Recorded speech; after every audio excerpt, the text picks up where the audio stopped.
ക്രിസ്തുവിലുള്ള പ്രിയപ്പെട്ട സഹോദരി സഹോദരന്മാരെ, വിശുദ്ധ പൗലോസ്ലീഹ കൊറിന്തോസുകാർക്ക് എഴുതിയ 1-ാം ലേഖനം 10-ാം അധ്യായം 14 മുതൽ 22 വരെയുള്ള വാക്യങ്ങൾ. ആകയാൽ പ്രിയപ്പെട്ടവരെ, വിഗ്രഹാരാധനയിൽ നിന്ന് ഓടി അകലുവിൻ.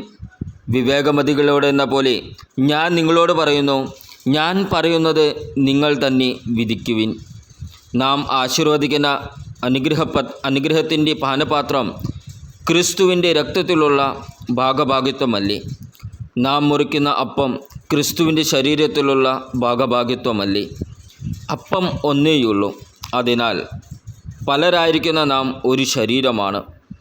എന്തെന്നാൽ ഒരേ അപ്പത്തിൽ നാം ഭാഗഭാക്കുകളാണ്. ജനനം കൊണ്ട് മാത്രം ഇസ്രായേൽക്കാരായവരെ നോക്കുവിൻ. ബലിവസ്തുക്കൾ ഭക്ഷിക്കുന്നവർക്കല്ലേ ബലിപീഠത്തിലെ ഭാഗഭാഗിത്വം?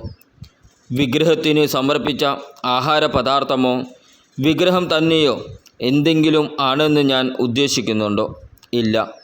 വിജാതീയർ ബലിയർപ്പിക്കുന്നത് പിശാചിനാണ്, ദൈവത്തിനല്ല എന്നാണ് ഞാൻ പറയുന്നത്.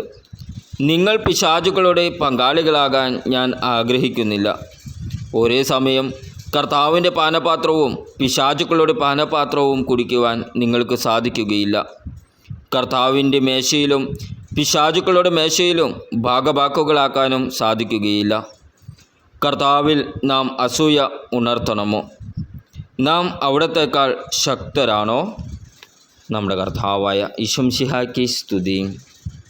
ഇന്നത്തെ ദൈവവചനം വിശുദ്ധ യോഹന്നാൻ എഴുതിയ സുവിശേഷം 6-ാം അധ്യായം 1 മുതൽ 15 വരെയുള്ള വാക്യങ്ങൾ. യേശു തിബേരിയാസ് എന്നുകൂടി വിളിക്കപ്പെടുന്ന ഗലീലി കടലിൻ്റെ മറുകരയിലേക്ക് പോയി. വലിയ ഒരു ജനക്കൂട്ടം അവനെ അനുഗമിച്ചു. കാരണം രോഗികളിൽ അവൻ പ്രവർത്തിച്ച അടയാളങ്ങൾ അവർ കണ്ടിരുന്നു. യേശു മലയിലേക്ക് കയറി ശിഷ്യന്മാരോടുകൂടി അവിടെ ഇരുന്നു. യഹൂദരുടെ പെസഹ തിരുനാൾ അടുത്തിരുന്നു. യേശു കണ്ണുകളുയർത്തി ഒരു വലിയ ജനതതി തൻ്റെ അടുത്തേക്ക് വരുന്നത് കണ്ടു.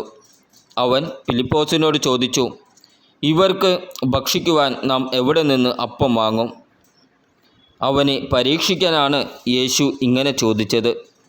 എന്തു ചെയ്യണമെന്ന് യേശു നേരത്തെ തന്നെ മനസ്സിൽ കരുതിയിരുന്നു.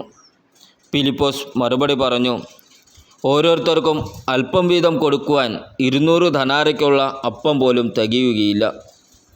ശിഷ്യന്മാരിൽ ഒരുവനും ശിമയോൻ പത്രോസിൻ്റെ സഹോദരനുമായ അന്ത്രയോസ് അവനോട് പറഞ്ഞു, 5 ബാർലിയപ്പവും 2 മീനും കൈവശമുള്ള ഒരു കുട്ടി ഇവിടെയുണ്ട്.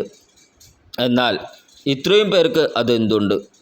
യേശു പറഞ്ഞു, ആളുകളെയെല്ലാം ഭക്ഷണത്തിനിരുത്തുവിൻ. ആ സ്ഥലത്ത് പുല്ല് തഴച്ചു വളർന്നിരുന്നു. 5000-ഓളം വരുന്ന പുരുഷന്മാർ അവിടെ ഇരുന്നു. അനന്തരം യേശു അപ്പമെടുത്ത് കൃതജ്ഞതാ സ്തോത്രം ചെയ്ത് അവർക്ക് വിതരണം ചെയ്തു. അതുപോലെ തന്നെ മീനും വേണ്ടത്ര നൽകി. അവർ ഭക്ഷിച്ച് തൃപ്തരായപ്പോൾ അവൻ ശിഷ്യരോട് പറഞ്ഞു, ഒന്നും നഷ്ടപ്പെടാതെ മിച്ചമുള്ള കഷ്ണങ്ങളെല്ലാം ശേഖരിക്കുവിൻ. 5 ബാർലിയപ്പത്തിൽ നിന്ന് ജനങ്ങൾ ഭക്ഷിച്ചതിന് ശേഷം മിച്ചം വന്ന കഷ്ണങ്ങൾ 12 കുട്ട നിറയെ അവർ ശേഖരിച്ചു. അവൻ പ്രവർത്തിച്ച അടയാളം കണ്ട ജനങ്ങൾ പറഞ്ഞു, ലോകത്തിലേക്ക് വരാനിരുന്ന പ്രവാചകൻ സത്യമായും ഇവനാണ്. അവർ വന്ന് തന്നെ രാജാവാക്കാൻ വേണ്ടി ബലമായി പിടിച്ചു കൊണ്ടുപോകാൻ ഭാവിക്കുന്നു എന്ന് മനസ്സിലാക്കിയ യേശു വീണ്ടും തനിയെ മലമുകളിലേക്ക് പിന്മാറി. നമ്മുടെ കർത്താവായ ഈശോ മിശിഹായ്ക്ക് സ്തുതി. വിചിന്തനം: തന്നെ ശ്രവിക്കുന്നവരെ വചനത്താൽ മാത്രമല്ല അപ്പത്താലും പോറ്റുവാൻ കഴിവുള്ളവനാണ് നമ്മുടെ ദൈവം. മരുഭൂമിയിൽ 5000-ങ്ങൾക്ക് ആരുടെയും സഹായമില്ലാതെ 40 വർഷം ആഹാരവും ജലവും നൽകിയ ദൈവമാണ് ചോദിക്കുന്നത്, നിങ്ങളുടെ കൈവശം എന്തുണ്ട്? നമ്മുടെ പങ്കാളിത്തത്തോടെയാണ് ദൈവം ഇന്ന് ലോകത്തെ പോറ്റുന്നത്, വചനത്താലും അപ്പത്താലും.